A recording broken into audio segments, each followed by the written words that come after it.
What a wonderful turnout. Good evening. I'm so thrilled to see so many of you here tonight.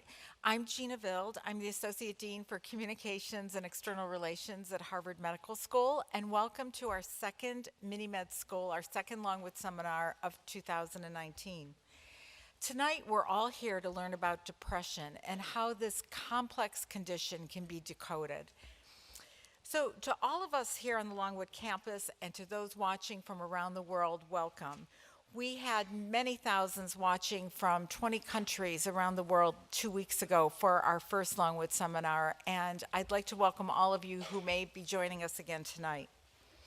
When we ask our past attendees for recommendations on topics, what they tell us is that mental health is very high on the list. So we were really happy to be able to respond to your request to offer this topic this year. Harvard Medical School has groundbreaking research underway, and tonight we're pleased to bring to you two of our expert faculty members who will share their knowledge with you. When you checked in this evening, you may have picked up a list of local mental health resources. We urge you to share this with family and friends if you think it will be helpful. To learn more about this topic, visit the Harvard Health Publishing website. And you'll see on the screen, the URL is www.health.harvard.edu. And here you'll find special health reports, newsletters, e-learning opportunities, and blogs on mental health and depression. And you'll also find a host of other science and health-related topics. In particular, Harvard Health Publishing also offers a special health report on understanding depression. And I'm happy to tell you that those who are here tonight and those, if you're watching from the live stream, may order the guide at a discounted price by using the code HMSLS within the next 30 days. And now please join us. I hope you'll join us for the next two Longwood seminars. Next Wednesday, April 17th, we'll have a panel of experts on artificial intelligence and healthcare. And on Tuesday, April 30th, we'll conclude with the mini-med school on why sleep matters. And if you are planning to attend, I urge you to arrive early, because whenever we offer a program on sleep, it's always well attended. So on the screen, you'll see information related to how you can obtain certificates of completion if you attend 3 or more of our seminars, and if you're a teacher and would like to receive professional development points. Our speakers will be taking questions at the end of their talk. So you have, if you're in the audience, a little card. We will be collecting those, and our speakers will try to get to as many of those as possible. If you're watching through the live stream, please write your question in the comment box on YouTube and Facebook. And when you do, please tell us where you're from, where you're writing from, because it's really nice for our audience to know. Now I ask you to silence all your electronic devices, but do not turn them off, because we'd really like you to join our conversation on Twitter by using the hashtag HMSMinimed. Did you know that 1 in 10 suffer from depression in the United States?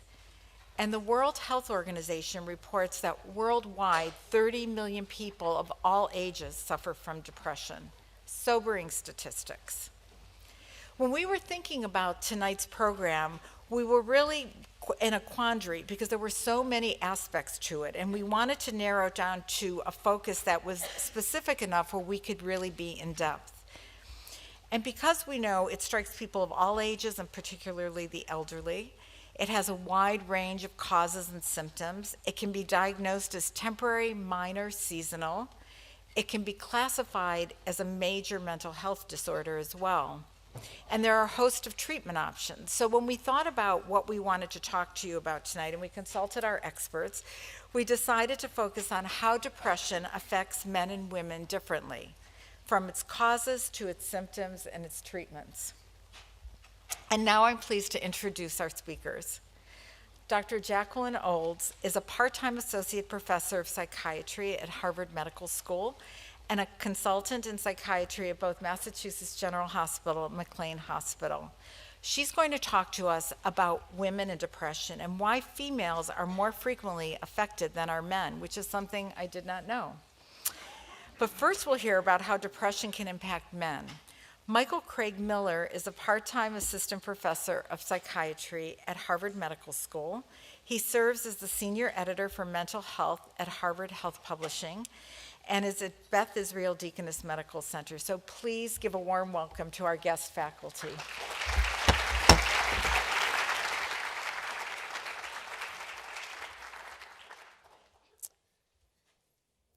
Well, thank you everybody for coming out this evening.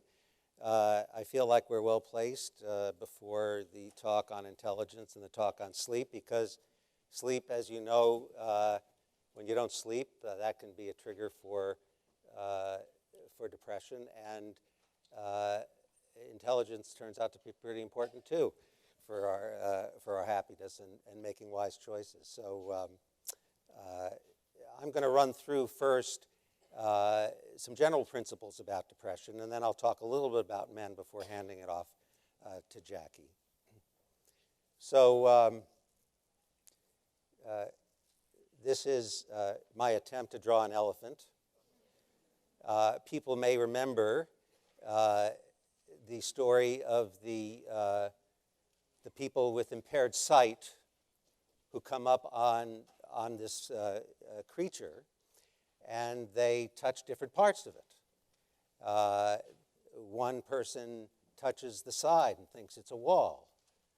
The next person goes up to the tusk in the front and thinks it's a spear. Person comes to the trunk and says it's a snake. Another person feels the enormous leg of the elephant and thinks that this must be a tree. Another sitting on top of this beast feels the ear, thinks it's a fan, and then there's somebody at the tail who thinks it's a rope. I choose this because this is a little bit the problem with depression. We have many, many ways of understanding what the sources of depression are. We may become depressed if we experience stress in our lives. We may have a problem with our genetic makeup that causes our temperament to lead us to be more likely to be depressed.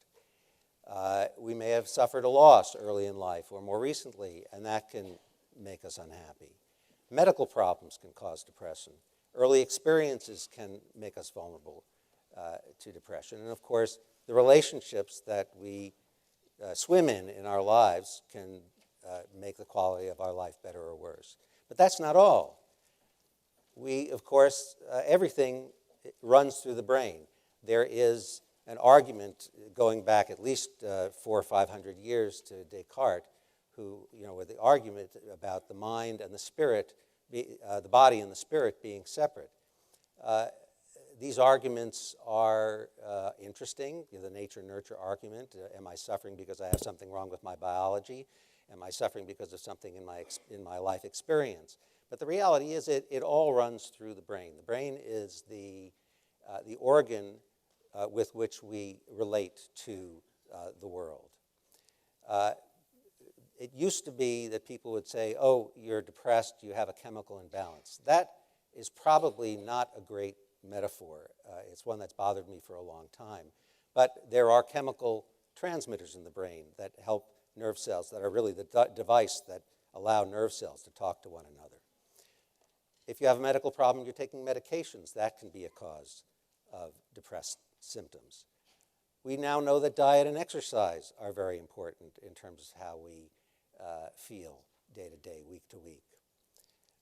Anybody here have a problem with seasonal depression in the wintertime? We're now in the spring, so we're getting into longer days. Many people feel worse when the days are shorter and there's less light available. We also know that as we go through life, we face different challenges. You leave college, you have to find a job, you have to figure out what you're going to do with your life. You're in midlife, you may have stress in a relationship or a job. In later life, you confront inevitable losses and the unfortunate fact we all have to face, which is we have a limited term on this planet. Now, I don't know if anybody's heard this term, but I came across it recently. It's something called a wicked problem. This is an idea that came out in a paper in 1973. These are a couple of researchers who were talking about the problems of planning in any kind of large context. And it's been picked up recently in really over the last several years in a variety of contexts. A wicked problem is a particularly difficult problem to solve. Now, difficult is probably the wrong word, because there are many difficult problems that are not wicked. Now, it's difficult to go to the moon, but it's a problem that can be solved and was solved. It was difficult. It took a lot of energy and a lot of effort. But we conquered that problem many, many years ago. There are many problems, though, that we face, like poverty and questions about economics, and I would argue depression, that don't fit in this model. And it's one of the reasons that depression is so hard to talk about. And as Gina said, this trouble we had in sort of figuring out what the focus should be this evening. So a wicked problem is one that does not have a defined formulation. It doesn't have what they call a stopping rule. In other words, once you get to the moon, you've solved the problem. You know you've solved the problem. With depression, what is our goal? We can't eliminate sadness. We can't eliminate discomfort. We can't eliminate pain. It's part of life. So how do we separate what we think of as normal ups and downs, in quotes, from something that becomes the subject of treatment and study? It's hard to test whether you've solved the problem. What is the goal if you're feeling down? You know, many people ask the question, Dr. Miller, how do I know whether I've got, quote unquote, clinical depression? And I never know how to answer that question because it's a very hard, I mean, you can look at the list of symptoms and I'll show them to you in a minute, but it's a very, very difficult question to answer because it's ultimately subjective. The answer I often give is if you're asking the question, you might want to go talk to somebody and discuss it to see if, in fact, you have a problem that you could get some help with. There's another issue that comes up, and for many people who are here, I'm sure, are interested in the subject, and I'm sure you do reading, you know, all the disagreements. In the last month alone, there was a long article in the New Yorker, there was an article in the New York Times, there was an article in the Atlantic, all with this question about are we causing problems by prescribing too many antidepressants? And when people decide they don't necessarily want to take the antidepressants anymore, and they try to stop them and they get into problems with symptoms that emerge when you stop a drug, what do we do about that? And you know, you will find websites that will say you should never ever take a psychiatric drug. There are organizations like, you know, anti-psychiatry organizations, fine, who say the drugs are just poison, and you should really solve your problems in other ways. And then there are problems that really are based so deeply in the biology that taking a medication can be helpful. And you get arguments from experts on either side, and the experts get very, very good at arguing their case. And all of you are sitting out there not knowing who to believe. That is, in a way, a definition of a wicked problem. So let's talk for a moment about these categories of depression. I want to, before I show you the list, you've, I'm sure, heard some of these words. I would recommend for most people who are trying to get help with low mood or what they think of as depression to not worry too much about the diagnoses, because again, these are not diagnoses like pneumonia, you know, pneumococcal pneumonia or asthma or diabetes, where you can identify where the pathology is, where the problem is in the body, and provide a treatment for it. These are all what I call syndrome diagnoses. That way, they're collections of symptoms. We use them in psychiatry because it's helpful to study treatments, by grouping people together who roughly have the same symptoms. But as with the elephant, two people with the same set of symptoms may have very different biology, they may have very different backgrounds, many different roads to getting to what look like the same thing. So what it looks like on the surface often doesn't tell us exactly what the underlying problem is. The big diagnosis in this category is what we call major depression. This is the full-blown depression with all of the list of symptoms, which we'll see in a minute. It's very long-lasting. It doesn't have to be long-lasting, but it's a very deep, distinct change in mood with a variety of symptoms. And as Gina pointed out, it's highly prevalent.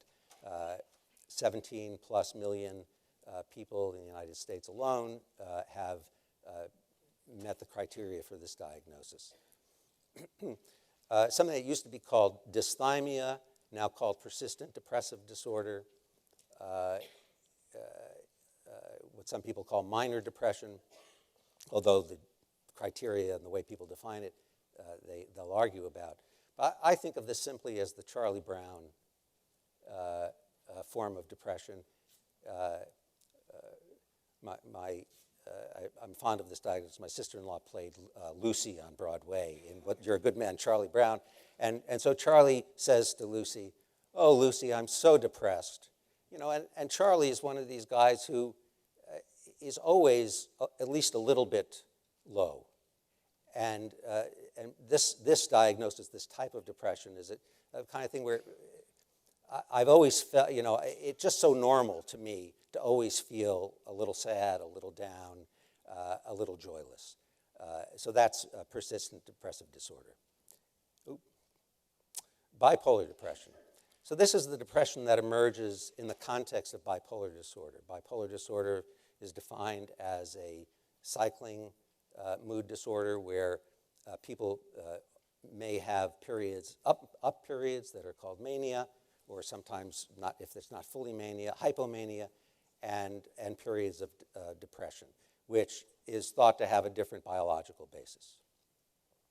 Postpartum depression is a well-known phenomenon. It's distinctly different from, it's quite common for women after giving birth to have periods of mood that varies or to feel low, something that's called baby blues. But a smaller percentage of people have a depression that is more like major depression. And psychotic depression, again, all this means is a kind of depression that is accompanied by symptoms that involve changes in thinking, hallucinations, delusions, ideas that are fixed ideas that don't meet with reality. So these are the basic symptoms of depression.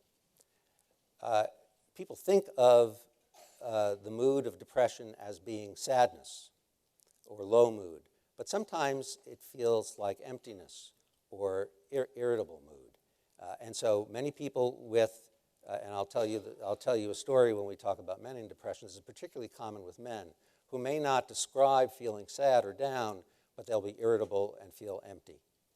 Hopeless, pessimistic, feeling guilty, worthless, or helpless. This next one, loss of interest or pleasure in usually pleasurable activity, something you may have heard the word anhedonia. Hedonism is taking pleasure. A hedonist is somebody who just loves having fun all the time and goes after it. Anhedonia is the inability to take pleasure in things that are normally pleasurable. I go skiing, I go to the movies, I am out with friends, and everything just feels flat. I take no joy from anything. Low energy, feeling tired, poor concentration, indecisiveness, changes in appetite. It can be either gaining weight or losing weight. And sometimes it comes out in physical ways with aches and pains. Now, the thing we worry about most related to mood problems is the risk of suicide. Now, unfortunately,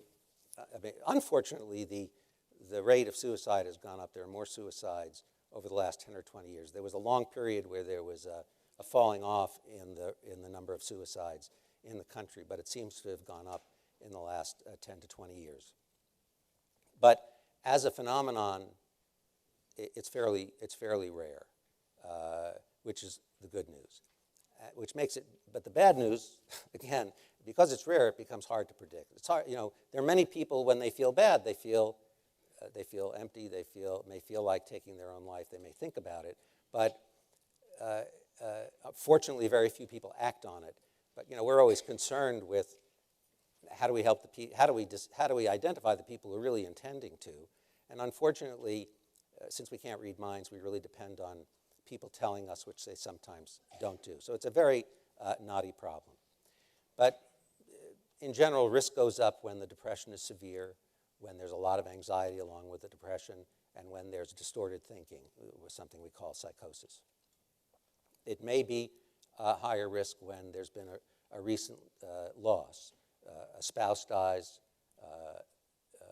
particularly if it's a long marriage, loss of employment.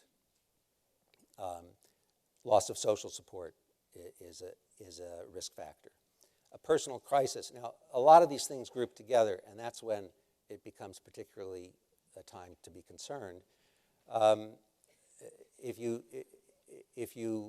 somebody goes through an experience where they suffer a tremendous loss, a spouse dies, they lose a job, but it's in circumstances that cause them to be more isolated, maybe cause them to feel humiliated, where there's a loss of self-esteem.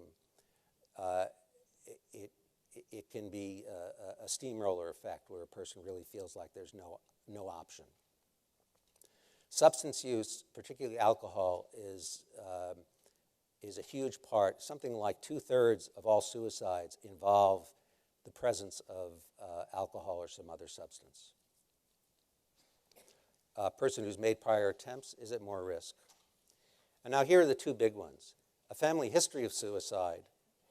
If you hear somebody's parent committed suicide and they're feeling suicidal, that's a very that's a time to pay very close attention. And fortunately, we don't have this problem as much in Massachusetts as we do in other parts of the country where there are more firearms. I was at a dinner the other night with a bunch of very progressive, let's say, very to the left of center people. I'm not not making any judgments one way or the other. And a bunch of the people in the room said, there are more guns. More people who own guns than you think.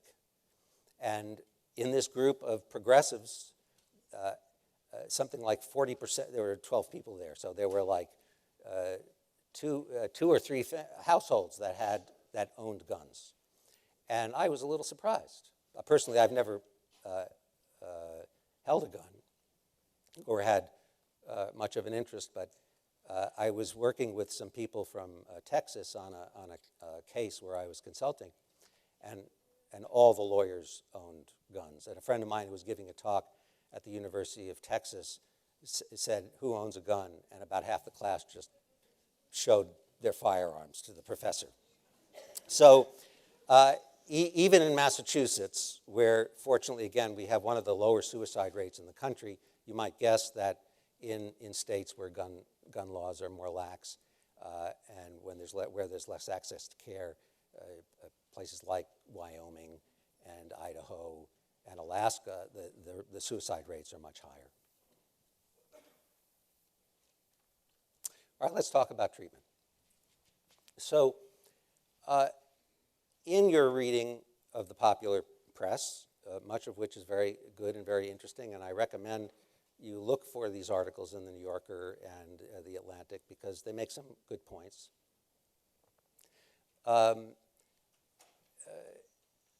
You'll come away from reading these articles, and the problem with most of the articles is there's usually some kind of bias on the part of the writer, which gets back to this issue of the wicked problem, because it's very difficult to be objective about these things. Often because, I mean, there's a website that we collaborate with called Help Guide, which is very, very good, worth taking a look at, very practical advice.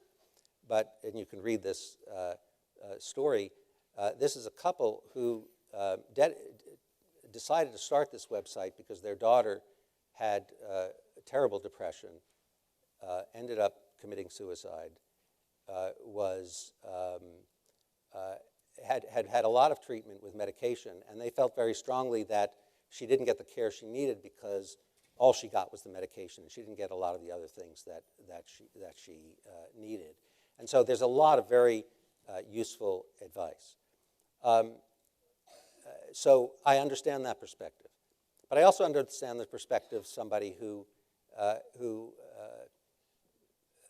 suffers, gets a lot of psychotherapy, has a lot of love and support in their life, and yet they have this depressed mood that's very dense, and they take a medication and they feel tremendous relief. The bottom line is that this is not and again, goes back to the wicked problem. This is not a one-size-fits-all problem. If you have a friend who you talk to a friend, you say, I'm feeling down, as people do, and I'm thinking about consulting a psychiatrist or my doctor and getting an antidepressant. And the friend says, oh, I have a cousin who takes Wellbutrin, and it really just changed her life. You should try that. Well, that's no guide at all.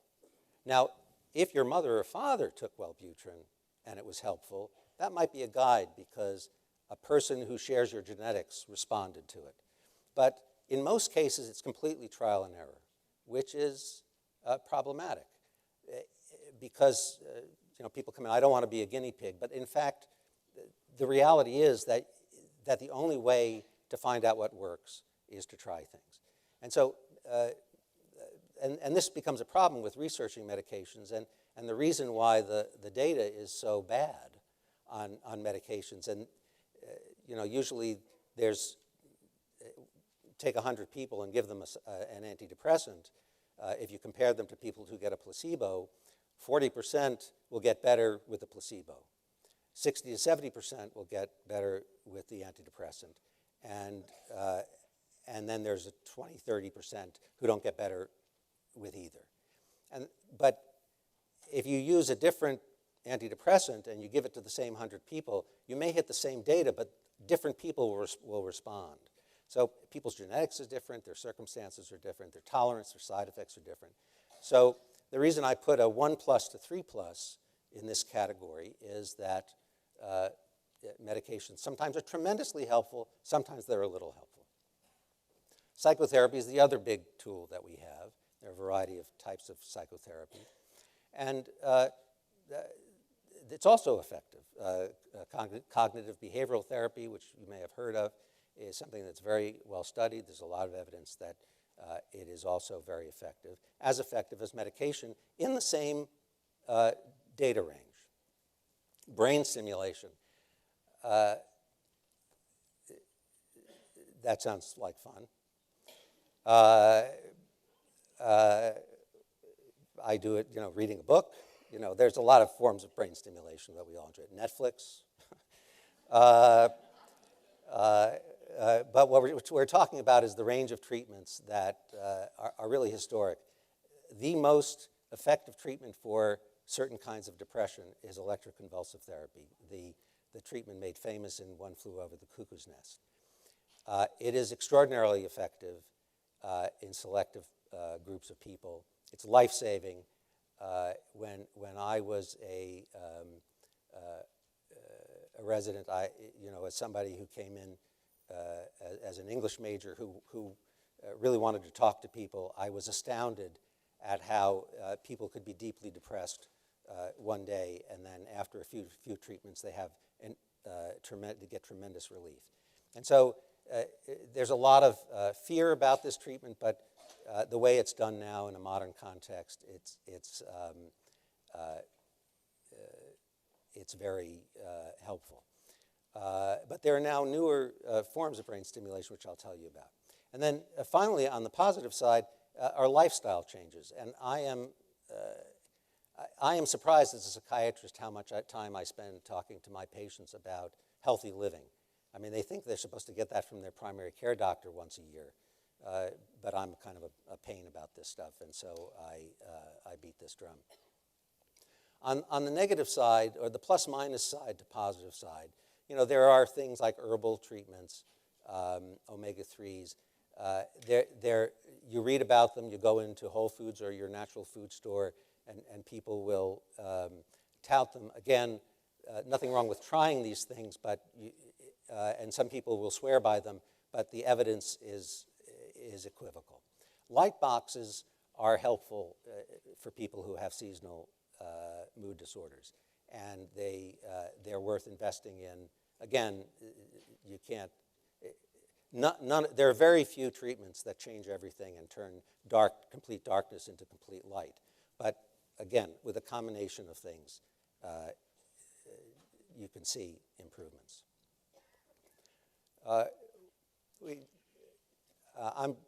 I've sort of covered a lot of this stuff. The basic classes of medications are listed here, the SSRIs that you know about, newer antidepressants. But then there are these other adjunctive treatments, mood stabilizers, antipsychotics you'll read about, anti-anxiety medicines, depending on a person's symptoms, are often brought in to augment. And these are the brand names for those of you who... and this is the list of the different kinds of psychotherapy. Cognitive behavioral therapy is focused on thoughts. Interpersonal psychotherapy focused a lot on structures and relationships. Psychodynamic psychotherapy, which derives from psychoanalysis, the Freudian therapy, is much more, you'll find the stereotype is that the person just sits there and doesn't say anything. People are much more talkative now. Behavioral activation therapy is something you can read about. I'm running a little short on time, so I'm going to skip over that. And being creative. Medication versus psychotherapy. I think I've sort of implied that medication can sometimes be simpler. You go, you get a prescription, it's a little easier, but it's harder in the sense that there are side effects to deal with, and it is a trial and error process. Psychotherapy requires more of a commitment, but may be more lasting. The hard part here is that sometimes it's hard to find the right person, and your insurance company may not pay for it. And there's now strong evidence, very strong evidence, that the combination really is the best treatment for depression. There's strong evidence that exercise helps. With very serious depression, you can't cure depression with exercise. But the more active you are, the better. The more you adhere to a healthy diet, the better you'll feel. These are all contributors. I am a big fan of mindfulness meditation. I meditate. I find that many of the things that you might find in Buddhist psychology are very powerful, and I would argue it's the oldest form of psychology on the planet, dating back 2,500 years in terms of understanding suffering, the sources of suffering. Yoga as a physical, sort of combines the meditative effects. Staying related, being creative, these are the kinds of things that I recommend for everybody. And if you build these things into your life, you give yourself a better shot. I'm going to skip over this. I've already mentioned these different herbals. There's a little bit of evidence for St. John's wort, a little bit of evidence for SAMe. Kava and valerian are things taken for anxiety. There is not, everybody gets things with acai now. There's not very strong evidence that it's helpful. If you find it helpful, if people find it helpful, I wouldn't argue with them, but okay. I'm going to now skip quickly to the story of men, and we can talk more about this. People know who Terry Bradshaw is? For those who are not football addicted, I've actually been withdrawing from football for a variety of reasons. I don't like what it does to the brain. But Terry Bradshaw was the GOAT before Tom Brady was. He was, the greatest of all time. He was the first quarterback to get 3 Super Bowl rings. He was the first quarterback to get 4 Super Bowl rings. And he then went on TV and was a commentator. Got cars, he got land, he got horses. I did not put women on this list, but I think there were a few wives. The problem is, and I got to talk to him a few years for an article I was writing for Newsweek magazine. Unfortunately, he was filled with dread. At the end of he would win the Super Bowl, and the next day he would say, now I got to get back on the horse and do it again. He felt flat, no joy, no pleasure. He said, I didn't remotely consider that I might be depressed. I got to talk to him as part of a campaign that a drug company was doing where he was taking their antidepressant, and he was the poster boy for that for a while. Depression in men. The rates are lower, but that may be for a variety of reasons. Men are less likely to acknowledge depression. They are less likely to acknowledge depression to themselves, as I mentioned before. They have less depression. They make fewer suicide attempts, but they actually commit suicide at 4 times the rate that women do. 80% of suicides are men. They're more likely to be irritable and without pleasure rather than sad. And we may miss their diagnoses because they are using substances, they are novelty seeking, they're reckless, they get into violent trouble. This is a shorter URL that you can use to get to and the capitalization is important for getting to this special health report. The punchline on the Terry Bradshaw story is he told me about he got his 3rd divorce. He was unhappy. He started taking the antidepressant, and he felt tremendous relief. So I asked him, so you had the Super Bowl, you're on TV. What do you like to do now? He says, eat peanuts, which I thought was terrific because, the reality is that we don't solve depression by winning a Super Bowl. I mean, it's nice if that's what your goal is, but very few people get to do that. And as you hear, somebody who did do that 4 times, it was not a relief for his depression. But really, mood problems are experienced in a kind of day-to-day, moment-to-moment way. And if you can find joy in eating peanuts and sitting with your family and watching Netflix, this is really, to my mind, what you're looking for. So why don't I think I'm over time, so I'll hand it off to Jackie Olds, who will talk to you about women.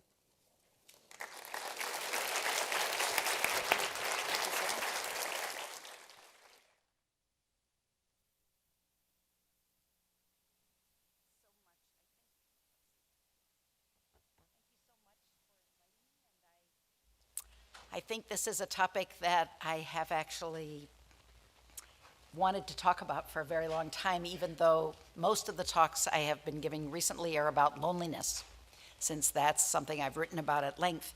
But loneliness and depression are closely linked.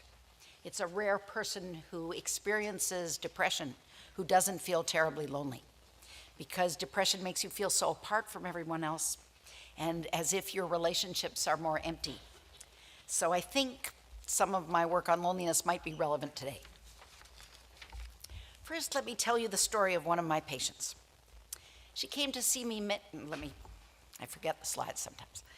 She came to see me many years ago because her life was plagued with fears that she would die of a dread disease or that some catastrophe would happen to her and she wouldn't be able to take care of her family. And it's true that she had a tendency to feel lonely. And as she told me about her life history, I came to understand it a little bit better. She felt too closely held by her immigrant Turkish parents, and they never really wanted her to leave home at all. They didn't even want her when she was a kid to play with other kids because the world seemed filled with dangers to them. As she grew up and went to high school and then college, she fell in love and got engaged to a boyfriend, and even then, her parents really didn't want her to move away from home. But finally, at about age 27, she had the chutzpah to move into an apartment of her own, And after a while, she moved in with her boyfriend and they got married. But her life continued to be plagued with fears about terrible catastrophes and sicknesses and possible cancer. And really, she came to me to see whether I could help her with this.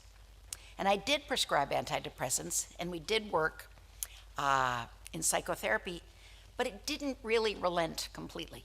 She continued having it year after year. And then one year I stumbled on the possibility that her fears were somewhat determined by superstition, because she'd had such a pleasant and prosperous life compared to the one her parents had had. And she felt guilty. She felt that it was such a wonderful life that some catastrophe was bound to happen to her. And we both thought about the evil eye and how in Europe and in the old country, women had very little control over how their loved ones were doing. So they were always trying to appease the evil eye. And this is most demonstrable when older women would see a new baby and they would say, "You have a very ugly baby."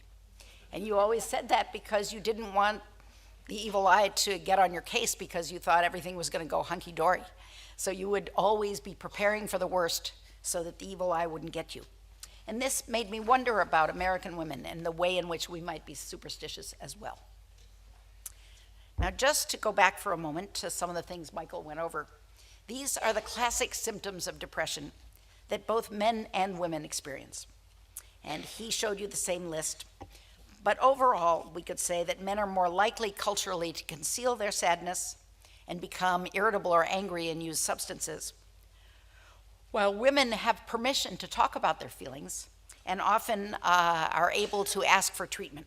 And so women's societal permission to ask for help and to talk about their feelings really works to their advantage when it comes to getting treatment. Here are some of the symptoms that men are more likely to show: that they have a loss of interest in some of the things they used to like, sleep problems, physical problems. These are all things Michael just showed you a similar slide of. And sometimes what they say about men is that they have so-called masked depression, M-A-S-K-E-D, that you can't really see it as depression, but you see all these symptoms that are different from how the man used to be. And it turns out that that is a kind of mask that a man puts over his depression because he feels it's weak and effeminate to admit to depression. Now, on the other hand, these are signs that women show more frequently when they're depressed. And they actually correlate a little bit with seasonal depression because, overeating, excessive sleeping, ruminating and dwelling on things, negative self-talk, a lot of that goes along with seasonal depression, which I sometimes equate to a kind of wish to hibernate until the light comes back. But the interesting question that many people have wondered about, and I'm amongst them, is why do so many more women seem to experience depression than men? Is it just that men are loath to admit it? Or is it that women, in fact, in their biology, are just a little bit more likely to get depressed and to be able to say so? So here we see some of the statistics on women in America. And what you should remember is that 1/8 of women will develop clinical depression over their lifetime, so that's a huge percentage. It occurs most often during the childbearing years, and more than half of those women will not seek treatment at all. So even though they have all that societal permission, they don't necessarily come to seek treatment. We'll talk more about that. Now, many people have speculated that depression happens more often in women for biological reasons because of all their hormonal fluctuations. And we know that depression happens 1.7 times more often in women throughout the world, whether we're talking about first world countries or third world countries. And the prevalence seems to correlate with times of great hormonal change. It increases around puberty, menstruation, pregnancy, and menopause. So certainly there's something biological about it, but there may be more than just the biology. And so there are lots of cultural generalizations we can wonder about too. And as I say in this slide, we can speculate about these because nobody knows for sure why there is such a greater percentage of depression in women than men. Just to talk about a few cultural examples at the beginning, and then I'll talk a little bit more about my experience in my practice. As you can see from this slide, women are at increased risk for depression if work interferes with family life too much. But on the opposite side, men are at increased risk if family life gets too much in the way of work life. And in fact, in this Canadian study, which was a rather large study, women had an increased risk of depression if they worked full-time, because that often did get in the way of their family life. And so most of the research implies that if women can have a flexible part-time work schedule that allows for family needs, then they're likely to find some contentment. And later I'll talk about how the more hats, the more different roles a woman has, often the more contented she is. But it's also true that there was a very famous article in 2012 by Anne Marie Slaughter called "Why Women Can't Have It All." And it was a really important article because what it said is no matter which pathway you take nowadays as a woman, you can decide that you're going to be a full-time mother, you can decide you're going to be a full-time career person, you can decide you're going to try to do both. Whatever pathway you pick, you're always haunted by guilt and doubts about whether it was the right one. Even if you're living solo and you decide not to have children, or you don't freeze your eggs, or you decide that you're going to go without children, women who might be content in a different era are always wondering, should I have done it that way? Should I have done it this way? So it does seem that all those choices for women have not necessarily led to greater contentment. We see that in response to stress, this is another cultural difference, that women are more likely to essentially compare notes with other women when they're feeling stressed out. And what it means is that they're in a position where they don't feel they have friends or they don't have anybody to compare notes with, they often are overwhelmed. Interestingly, nowadays I find that women who go to their friends and say, you know, I'm horribly depressed and feeling overwhelmed and I just don't know what to do, I'm worried about my children and I'm worried about my marriage, the friend will say, well, I think it's time to seek help. And what they mean by that is, maybe you should see a therapist, which is fine. Speaking as a therapist, I'm glad they're in favor of it.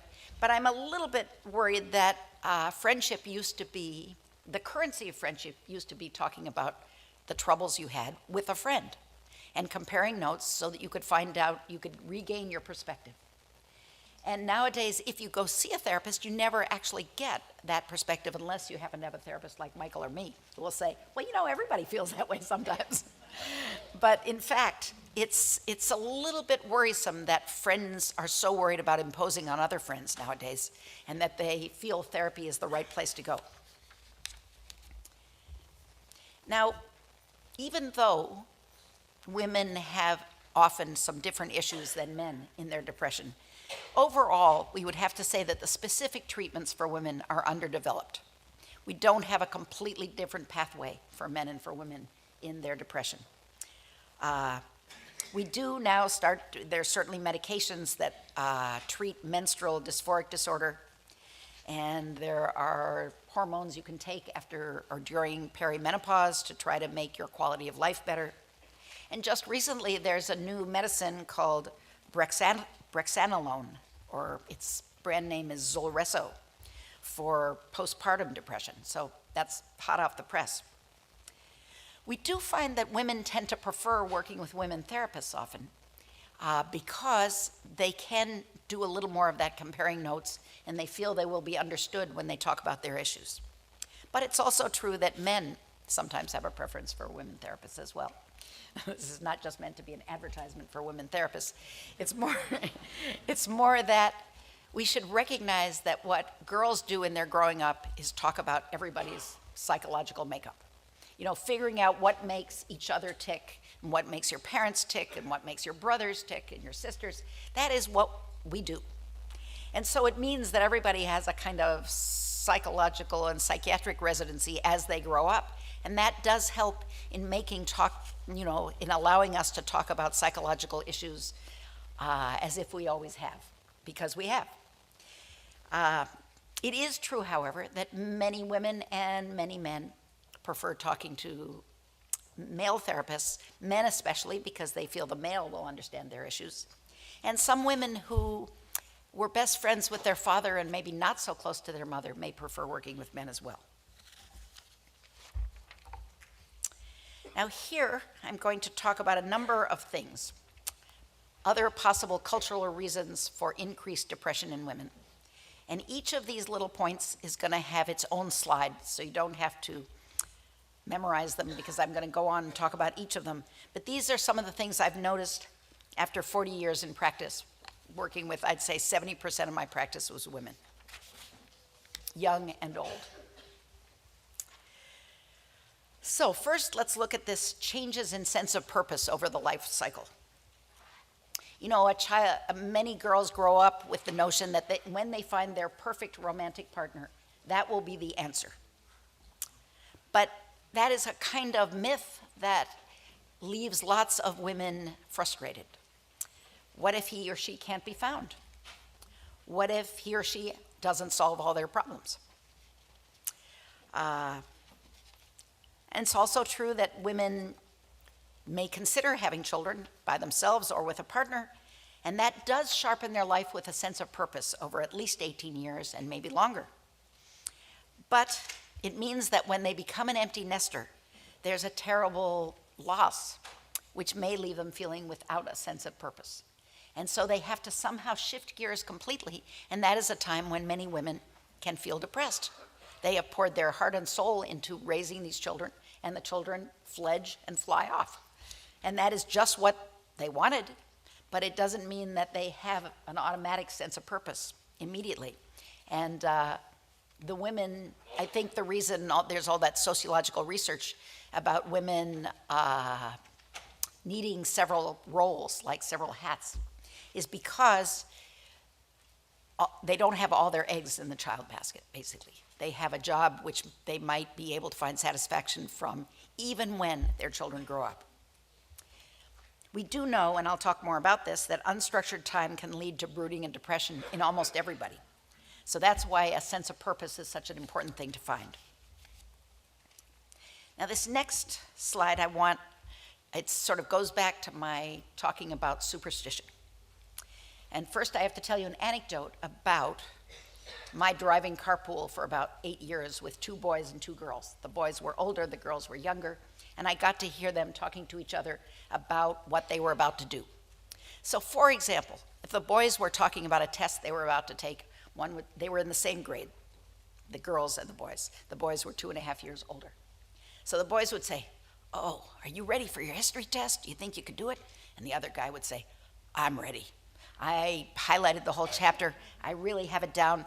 Oh, you should see my chapter. It's so well highlighted." And the other boy would say, "Well, you think you've got it. I had my parents give me 3 quizzes and I really aced them and I think I'm going to do wonderfully." So they would psych themselves up to go take this test. And I have to admit, they did rather well on their test. But it was wonderful to hear them talking about how well they were going to do. And then I would listen to the girls talking about getting ready for a test. You know, "Are you ready for the French test?" "Oh God, am I not ready?" I had to stay up till 2 in the morning, and I still didn't know it. There's something wrong with my brain. I just can't memorize all those words. And the other girl would say, "Oh, I know just what you mean. It was awful. We are going to flunk. Will you be my friend even though I flunk?" "Yeah." "I'll be your friend." And then they would go off and take this test, and it would turn out that in general, these girls did better than the boys did. But you would never know from their talk to each other that they were going to do well at all. And so I came to believe that this was the American form of superstition, that you don't want to jinx yourself, so you prepare yourself for the worst. And it's also true that in any group of women or girls, if somebody seems to be too swell-headed or conceited, all the other girls and women put them down. Who do you think you are? Why do you think you're going to do okay on the test? Give me a break.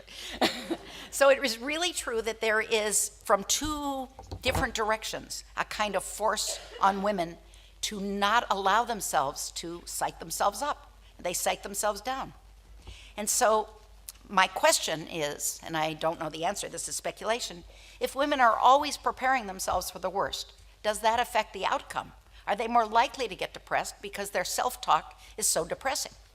And it's depressing because they're trying not to jinx themselves. And that's not always true, but it's sometimes true. So I want you to think about that one. Then I'm going to talk a little more about these romantic notions that I alluded to. If girls are still brought up to believe that a romantic partner will solve all their problems, does this mean that they might not try to excel in their own right? And they might spend all their energy and their creativeness in trying to find the perfect partner who will then make them feel whole. And that myth, which is not as prevalent as it used to be, but it's not disappeared completely. Although my daughter tells me that Frozen is trying to work against this. That because that movie Frozen, in the end, the sister rescues Elsa, not Prince Charming. So it's very important to notice that this is the first movie where a woman rescued a woman when she was in trouble in sort of the Walt Disney firmament. But with these romantic notions, it's so much easier to criticize your partner than figure out how to succeed yourself.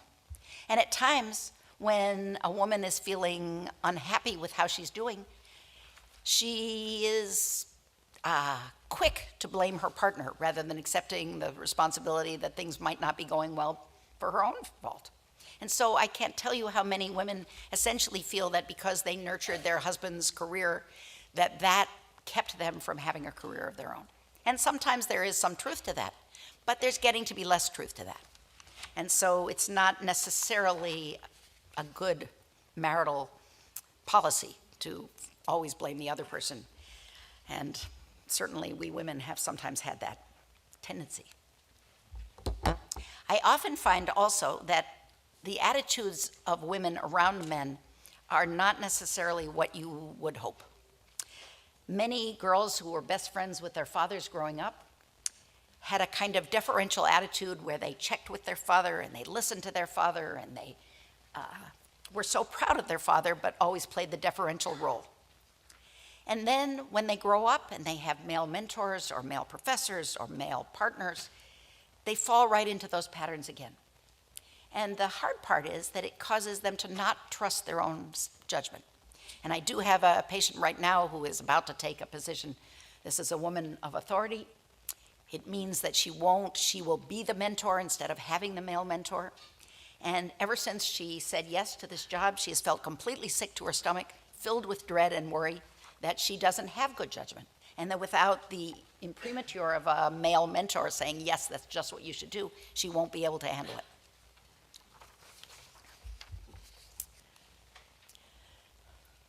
Then there's the overemphasis on physical appearance that women have to contend with throughout their lives. And if women are brought up to see their power as the same as their level of attractiveness, then as they grow older, they feel more and more invisible and disenfranchised. And by the way, the bread and butter of older women's conversations goes as follows. Did you see that cashier didn't even look at me? I was completely invisible. They just handed me the money and said, no problem. And I can't tell you how often older women are feeling like their oldness keeps people from really acknowledging or noticing their existence. So when women do have jobs with a sense of purpose, that is able to sometimes carry them through the fading of their level of attractiveness. And also, if they earn some money, it makes them feel like there is still some power that they have in a marriage or a family, even though they're not who they used to be at 30.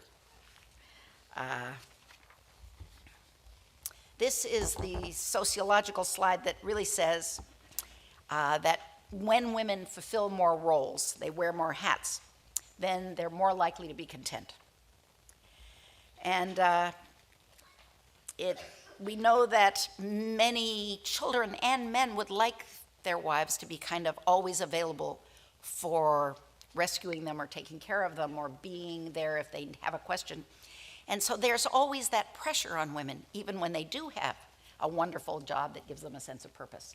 And so there's always the guilt to contend with, but I think the research seems to show that women who both are able, if they do decide to have families, to handle that with at least a part-time job that gives them some flexibility, they are more likely to be content. But as we talked about before, there is this problem for women who didn't work and raised their children and then find themselves with much too much time on their hands. And here's where I want to quote a fantastic author whose name is completely unpronounceable. Mihaly Csikszentmihalyi. He wrote a wonderful book that I would recommend for all of you called Flow, The Psychology of Optimal Experience. And this is an old book. He studied contentment for something like 30 years. He was a professor at the University of Chicago of psychology. And what he found is that the more flow activities, and I'm going to tell you what those are, you have each day, the more likely you are to be content. And what a flow activity is something where you enjoy doing it so much you don't notice the passage of time. You could do it for as long, you would like to not have to stop doing that activity. And you can see that you're making improvements over time. So it could be anything from collecting wildflowers to, keeping the football statistics to, doing your stamp collection. It could be anything. But the more flow activities you have, and often a job gives you some flow activities because sometimes you love solving the problems at the job, the more likely you are to be able to keep your head above water and prevent depression. And this isn't talked about enough. But in fact, almost everybody who has huge amounts of unstructured time, like when you're on vacation and you're on the beach, it turns out most people get fretful and brooding and somewhat depressed when they're lying there on the beach. You ask people, would you rather be on vacation or at your job? And most of them say, I would much rather be on vacation. But when you actually do a diary 8 times a day when they're on vacation, it turns out they're less content than when they're working, which maybe is why so many Americans leave their vacation days alone. Now, the new model of family, the sort of modern notion of family at its best, is as follows: that both women and their partners can do child rearing and have careers. Each has a kind of portfolio of flow activities. Neither partner is overvalued for one thing: physical appearance, family background, financial clout. And each person can spell the other in most activities. So, one partner can babysit for the sick child one day and the other partner can babysit for the sick child the second day. Or one person can figure out how to change the washer in the faucet one day, and the other person can maybe figure out how to change the washer in the faucet. So it's a very new and wonderful model. It's kind of aspirational because few people achieve it, but it's something to think about. Now, what about all the single women who live solo? By some measures, these women are the happiest. And often, they never have to change the washer in the faucet. They call the plumber. But oftentimes they have superb social skills which allow them to cultivate very long-term friendships. And they arrange their social life. Even though it's hard when you're living alone to arrange a good social life, the fact is these women sometimes have incredible social skills. And they sometimes have jobs which give them a sense of calling. Calling meaning that they feel they were meant for that job. It gives them a huge sense of purpose. And their decision to remain single or childless was quite a wonderful one. But some women may feel judged by others if they decide not to have children or not to get married because they didn't have that part of their experience. And some of those women feel it wasn't a voluntary decision at all. And sometimes they worry terribly about how things will go when they're older and they need medical care or they're depressed. How will they manage without a relative to take care of them? We should remember, of all US households, 27% are one-person households, with women making up more than half of those. And that's in 2010. In 1970, it was only 18% of households were one-person households. I'm running out of time here, so as Michael said, there are lots and lots of treatments for depression. But the reason I want us to talk about them is that many people who don't seek depression say, well, I don't want to go see a therapist who will tell me what's wrong with me. And I don't want to take meds because I'll be on them forever and they have horrible side effects. They'll make me fat. Why would I want to go on medicines? So many people too quickly leap to the conclusion that neither therapy nor medicine is for them. But the fact is there are a lot of possibilities here. You know, there are all kinds of non-medication interventions. There are all kinds of family therapy or couples interventions. There's talking therapy. There's hospitalization if necessary. There are the rest cure and forest bathing possibilities. So there really are some other things than just hearing what's wrong with you or going on a medicine you have to stay on for life. Now, I just showed this picture of young women because some of their issues are very different, and I just want to mention them for a moment. The typical young woman is wondering, you know, will she ever get asked on anything that looks like a date? Is she feeling like all her friends are having much more fun than her because she's watched Facebook and it looks like everyone's having a better time? She's wondering if she'll ever achieve her goals, or if she should freeze her eggs if she wants children, or whether she'll ever find either Mr. or Ms. Right.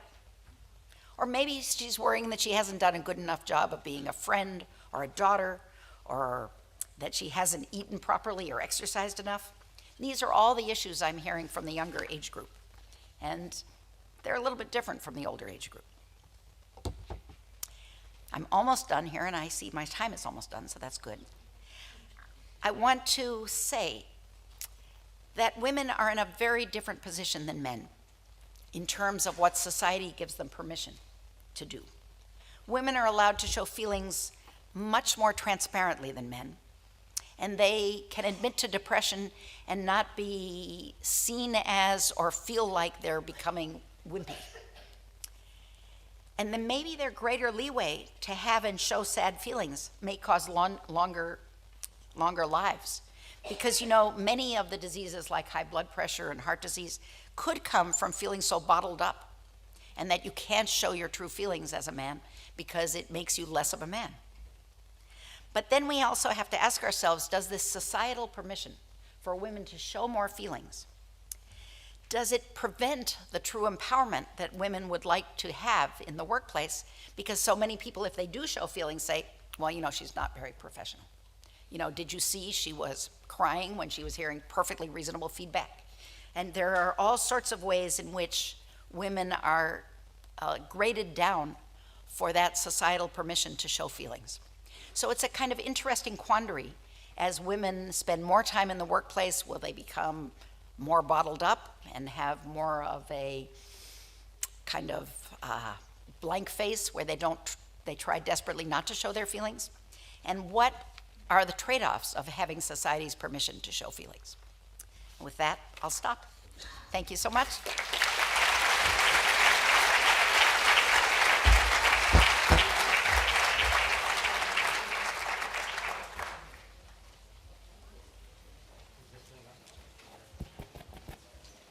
Can you hear me? Is this...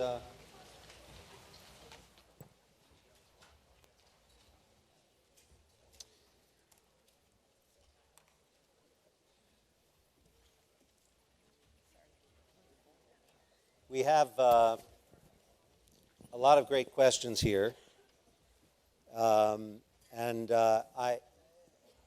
Really all the questions that were passed in are terrific. Obviously, we're going to have till 7:30, is that right? It was amazing and wonderful to listen to you. And you too. Thank you. You know, I wanted to ask you this because this, it occurred to me when I was reading the questions. I'm sort of playing also the role of the moderator of the questions here. There were a number of people who I realized that we've been terribly heteronormative. You mean if you're living solo or you're living with somebody No. of the same sex? We have been talking about heterosexual men and women. Not me. Well, I said partner. No. But what I'm saying is that a lot of the literature that we're talking about and a lot of the experiences that we're talking about leave out the special problems that one confronts in an evolving world where homosexual, you know, the LGBTQ community and transgender individuals face problems that don't fit into either side. And I wondered if you had any thoughts about how to talk to Those issues. those issues with this group?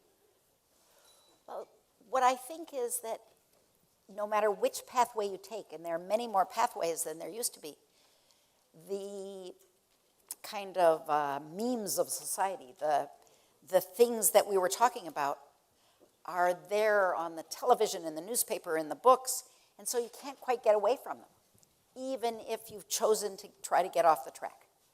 And so I think they're not, what we had to say was not completely irrelevant.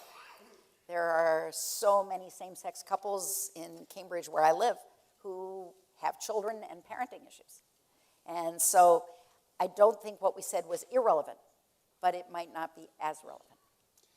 Yeah, what it got me thinking about reading some of the questions was about this wicked problem. That it's also true, when you were talking about the children in the car and their approach, I mean, I was much more like the girls. Really? Worried, did I study enough, et cetera, so there's, I guess I just want to alert people that the generalizations that we're talking about here, we're stuck because we're trying to understand the phenomenon of mood changes by looking at large populations, because that's one of the ways we learn. But when it comes down to it, There are a million exceptions. there are a million exceptions, and in fact, everybody's an exception. And Right. that getting help for whatever you suffer with is always a one-to-one conversation. And actually, that is the solution to wicked problems, that not to have people arguing in big conferences, but to have a small group where two people sit in a room and discuss all the variations. And that's really what one does when one goes to seek help.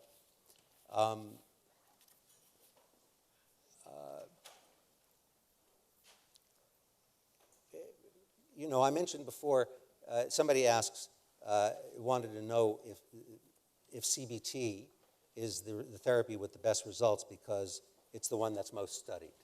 And what's the evidence for treatments that are closer to the tradition that we initially studied in psychoanalysis and psychodynamics psychotherapy. This is, in Boston, you're more likely to find people who have that psychodynamic background than you will in many other places, because this is a place like here in New York and Los Angeles, certain cities that have been centers for psychoanalytic teaching. But somebody was asking about the evidence. What are your thoughts about that?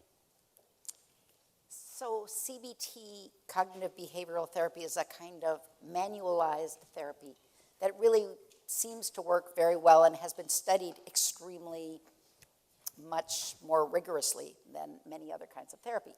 And the studies seem to show that it's very helpful.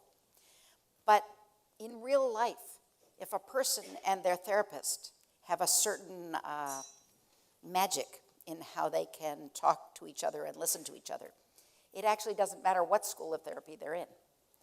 It turns out that the theoretical training that the therapist has is not as relevant as you might think. What really is relevant is whether they feel a certain je ne sais quoi when they sit with each other.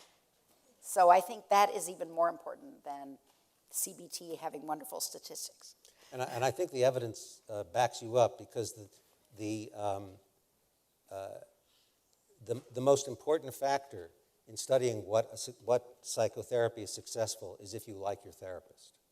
It doesn't matter what the theory is. If you connect to the person, you feel the person is understanding you and relating to you. The challenge is to find somebody.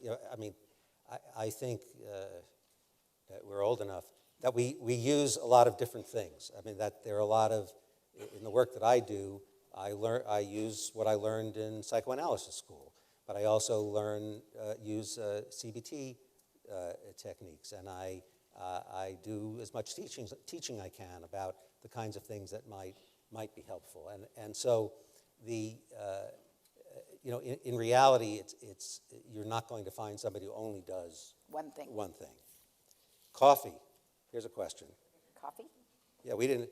I have nicknamed coffee as happy juice from personal experience.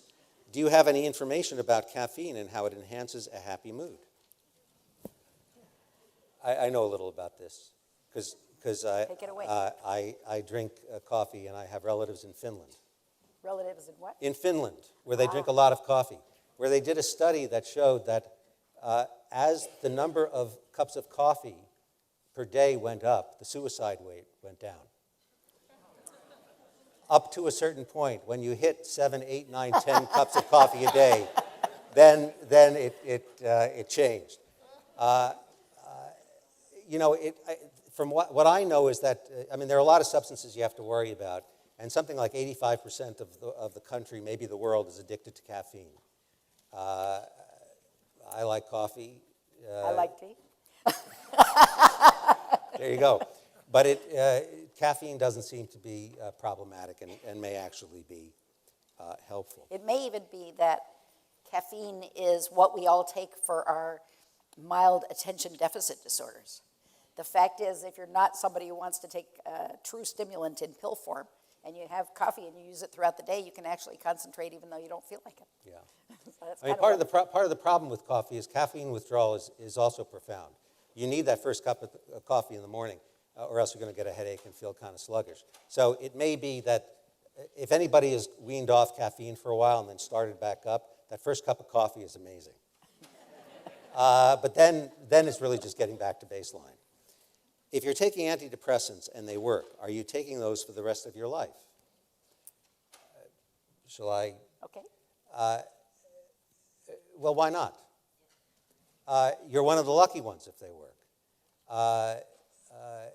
I think of it like if you take a medicine for high blood pressure, if you take a thyroid replacement medicine, that if you're somebody who's taking a daily dose of antidepressant, it works for you, you're not suffering side effects from it, it's reasonable there, and there's no evidence that, long-term it's a problem. And now people have been on medicines like Prozac, which Prozac came out in 1988, so you have people on these drugs for decades. If you want to stop it for some reason or another, you have to be careful because there are these discontinuation symptoms. Let me just say a little bit on the other side, which is that some of these antidepressants have major side effects that people really don't like. They get in the way of sexual pleasure, and they can also make you gain weight over time. And those are really kind of major side effects. So in fact, even though they can work very well over a lifetime, I tend to have a bias that if I can get people off them, I try. Yeah, and I agree with that. I was talking about the singular case where, there are some people who take the drug they don't have any side effects. Now, what we're both also aware of is that it changes over the lifestyle. So somebody who did fine with a SSRI in their 30s without sexual side effects, and they get into their 50s and 60s, then the sexual dysfunction can actually be worse. And so that, for example, might be a trigger to try to wean off it. And that person may, their situation has changed, their relationship, their biology has changed in many ways, and they may be able to do without the medicine or find other ways.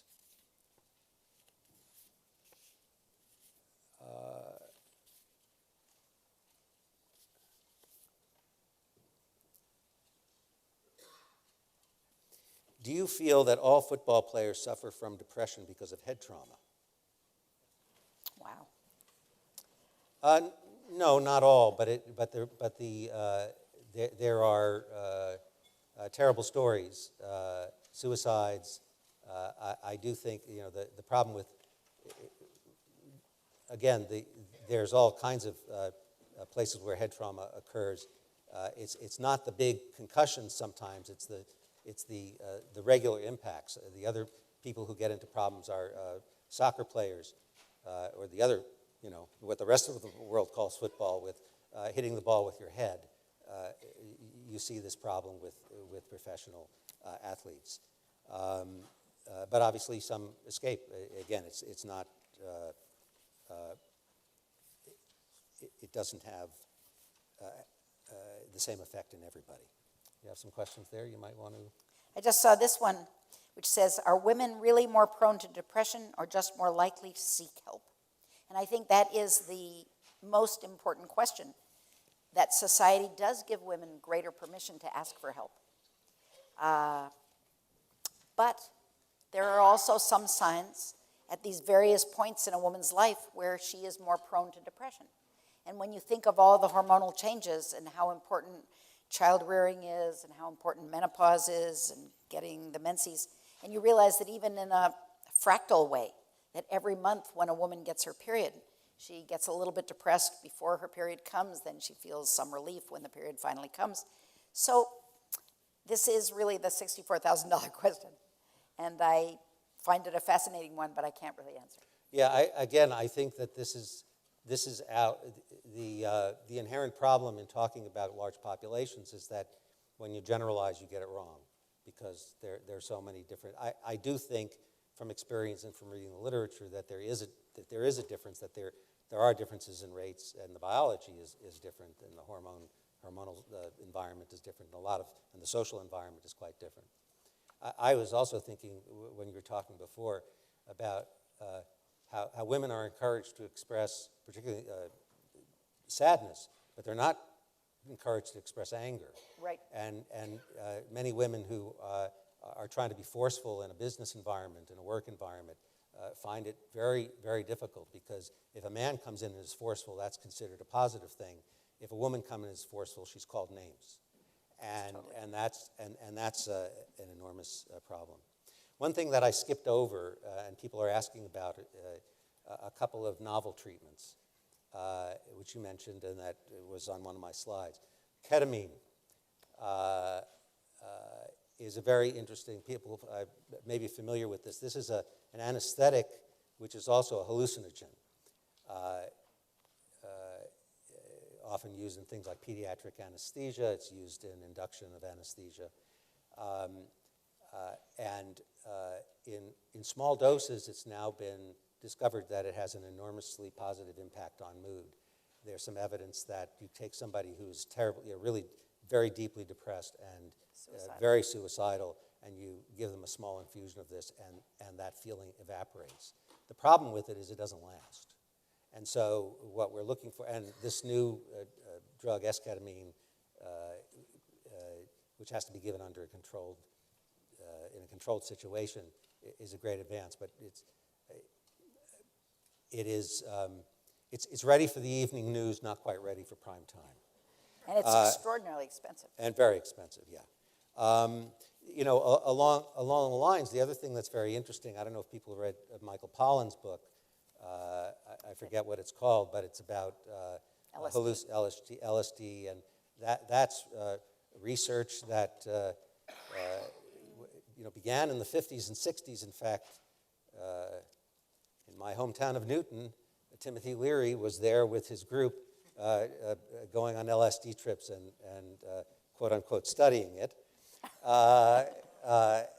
But there's really some serious research going on, and people report, this is not something that can be done in a professional setting. It's always done kind of under the table, but people report very interesting experiences. And this goes back to this interest in, which is obviously burgeoning as well, in mindfulness. This experience that people have take these hallucinogens, and they have an experience where suddenly they see the mind in a different way. And they don't, when they finish the experience, they don't look at their thoughts in the same way. They don't, in a way, one of my favorite expressions that somebody told me once, which I keep repeating, is don't believe everything you think, which is really the basis of CBT. Right. You have negative thoughts, don't believe everything you think. Exactly. It's also the basis of psychoanalysis. I mean, you're having these associations, and it goes back to your mother or your father or whatever it is. You've internalized these things. You have a story that you tell about your life, but it's just a story. You can change it. Don't believe everything you think. So there's something about these hallucinogens that seem to loosen up that. It's true. Here's a question that I like. The transition from college to full-time employment. can be challenging for individuals in their early 20s. Can you speak to any depression-related concerns or characteristics unique to this population? Well, I am a child psychiatrist, and I have to say that between the time I grew up and the time I brought my children up and watched them grow up, the parenting norms changed enormously. So where I could disappear for 6 hours in the day and nobody thought anything of it by the time I was 8, we kept a rather close track of our children, and now people are keeping even closer track of their children. So children don't have the same ability to test out their autonomy in the world. And I think that then when they go from college, which is still a little bit protected, into a job and an apartment and a real life situation, they often feel woefully unprepared. And probably that does relate to the fact that they weren't allowed much freedom as kids, that they were always watched like hawks and were kind of under adult supervision. And if you're always under adult supervision, you don't quite feel that you could solve a problem on your own. So I think there has been an enormous change, and that now this transition is quite scary, and that we may have to have the pendulum swing back a little bit to give children just a little more time on their own to experiment with their judgment and learn some ability to make judgment. There's a great book on this topic called The Coddling of the American Mind by Jonathan Haidt and Greg Lukianoff. It's really worth reading, and they talk about some of these issues. There's a political aspect to it, but there's also Jonathan Haidt is a social psychologist and talks about some of the changes in parenting. The term used to just be parenting. Then it was helicopter parenting, and now it's bulldozer parenting. So, kids, when I went off to college, and it's not like I wasn't that far away. I'm from New York. I came to Boston. Speaking of elephants, I went to Tufts, and I spoke to my parents once a week, maybe. Right. And now you can be on the phone texting after every class, between every class. Papers are edited. The whole thing. It's kind of constant management. One of the points that is made in this book is that we don't want to see our children as fragile. We want to see them as anti-fragile. The idea that they need experiences that mold them and teach them about what their own capacities are, so that they can enter the world and enjoy the pleasures of independence and creativity and the like. How are we doing on time? Maybe we can do one more question. You've got a question? One more question, okay. Okay. It'll take me 2 minutes to find the question, of course, and then we'll be out of time. That's another way to go.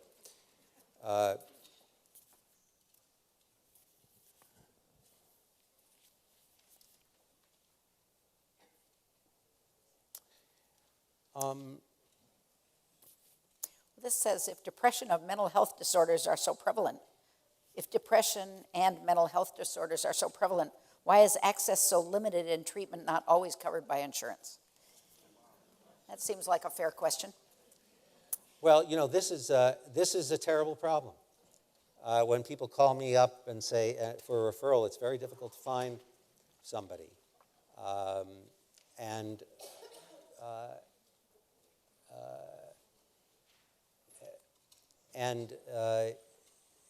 it causes us to try to fall back on.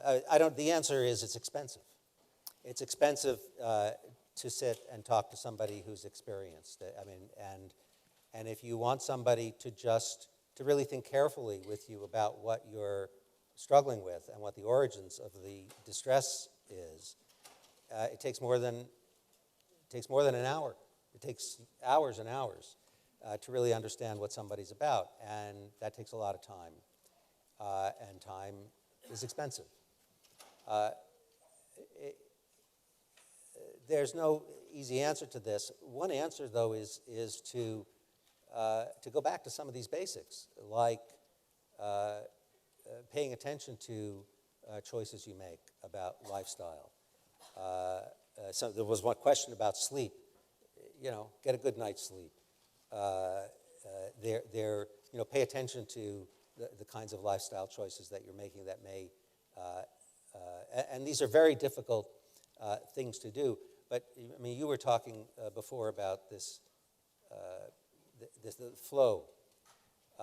That the one thing that's great about the brain. There are many things that are great about the brain. It's my, as Woody Allen says, it was his second favorite organ. But people who are fans of Star Trek, space isn't the final frontier. The brain is. It's the most complicated machine on the planet. But it's enormously resilient. And what we learned in medical school is that you're born with your brain and then it just deteriorates. But what we know now is that there's this thing called neuroplasticity. As you're listening to me, as I'm talking to you, our brains are changing. It's not just the medication that changes the brain. Experience changes the brain. Practicing the piano changes the brain. Meditating changes the brain. And using real relationships. Yes. When you talk to people in your life about your troubles and you let them try to be helpful, it's amazingly effective. It's not that only therapists can make depression better. Depression is often time limited, and you can use the network you've got. And every hospital in the city has some free care.